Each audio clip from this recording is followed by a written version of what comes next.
بسم اللہ الرحمن الرحیم۔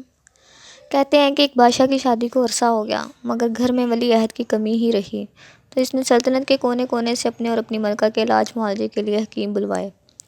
مقدر میں لکھا تھا اور اللہ نے ملکہ کی گود ہری کر دی۔ بیٹا پیدا ہوا تو بادشاہ کو یہ دیکھ کر چپ ہی لگ گئی کہ اس کے بیٹے میں ایک پیدائشی معذوری تھی اور وہ ایک کان کے ساتھ پیدا ہوا تھا۔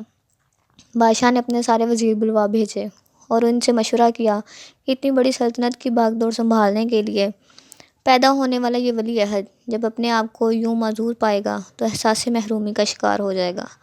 کس طرح اس خامی پر قابو پایا جائے؟ وزیروں نے مشورہ دیا، بادشاہ سلامت، یہ تو کوئی بات ہی نہیں، اعلان کرا دیجئے کہ آج سے جو بھی بچہ پیدا ہو اس کا ایک کان کاٹ لیا جائے۔ شہزادے کے سارے ہمجھولی اور اس کے سامنے پلنے والی ساری نسل جب ایک کان والی ہوگی تو شہزادے کے دل میں کسی قسم کی محرومی کا احساس ہی نہیں پیدا ہوگا۔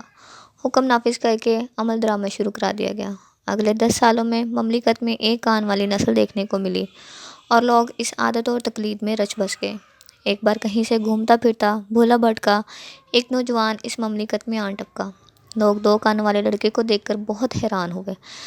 بچے اس عجیب الخلقت نوجوان کے پیچھے پڑ گئے اور 2 کانوں والا کہہ کر چھیڑتے۔ اس نوجوان کو بھی اپنا آپ ایک عجوبہ لگنا شروع ہو گیا تاکہ وہ ان لوگوں میں تماشا بن کر نہ رہے۔ اس نے اپنا ایک کان ہی کٹوا لیا۔ کیا ایسا ممکن ہے کہ پوری کی پوری خلقت ہی ایسی عقلی معذور بن جائے؟